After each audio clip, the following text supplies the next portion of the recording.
Hi guys, good morning. Welcome to my YouTube channel. Ito na naman ang inyong Kuya DG para isa-isang episode ng aking vlog for today. At ngayon ay aking rest day, araw po ng Saturday. Sana po ay nasa mabuti kayong kalagayan at nais ko palang pasalamatan lahat ng aking followers, lahat ng mga sumusuport sa aking mga vlog. Although maiksi lang po ang vlog ng inyong Kuya DG regarding health, beauty, adventure, cooking, advices at marami pang iba. So, ngayon ay napakaganda ng umaga guys. Kung makikita po ninyo, narito ako sa balkonahin ng aming bahay at medyo nagkakape ang inyong Kuya DJ ng Kape Puro. So lahat ng mga sumusuporta sa aking channel ay maraming salamat sa inyong lahat. Sana ay huwag kayong magsasawang suportahan ng inyong Kuya DJ sa aking YouTube channel. At ito nga pala, pakikita ko sa inyo ang view ng aming bahay. Ito yung harapan ng aming bahay. So, ayan. Si Kuya dumadaan. Ayan. Tapos, yun yung harap ng bahay namin. Meron din siyang bahay, guys. Ito yung dating bahay ng kapatid ko na nabili siya. Then, ang ginawa ng may-ari, guys, ay ginawa niyang tatlong hati. So, talagang kumita siya kasi pinagawa niya yung bahay na tatlo. So, paupahan.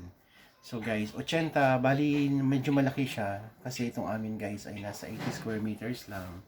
So, hindi siya kalakihan pero okay na rin, guys. Lalo na kapag meron tayong budget, pampagawa ng bahay natin, pwede natin siyang lagyan ng second floor para mas lumawak ang ating bahay. Pero kung ikaw naman po ay nagnanais magnegosyo talaga, gusto natin gawing investment, pwede natin siyang gawing paupahan. So, aayusin lang natin siya. Pwedeng tatlong hati. Pwedeng dalawa lang, guys. Ayan, guys. Welcome back. Itutur ko kayo sa harap ng bahay namin. So, hindi naman siya kalakihan pero meron din kaming konting garden, guys, sa aming bahay. So, ito yung mini gate namin. Ayan. So, ayan ang harap ng aming bahay. Nakikita natin. Merong mga halaman. Ayan guys, may pusa pa na naglalakad. So guys, ayan yung harap ng bahay namin. So hindi siya kalakihan guys, pero ayan. Nakita natin.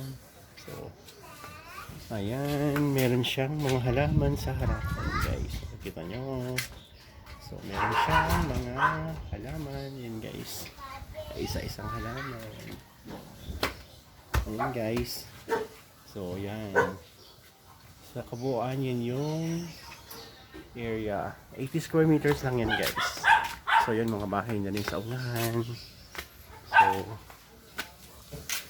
papasok na ulit ako guys sa loob ng aming bahay.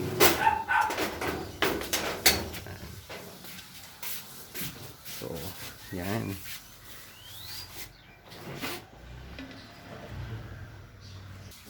Welcome back. So yan guys, yung harapan ng bahay namin at saka yung itsura ng aming daanan. So kami ay medyo nasa second to the corner lot. So ang tawag yata dun ay second inner unit.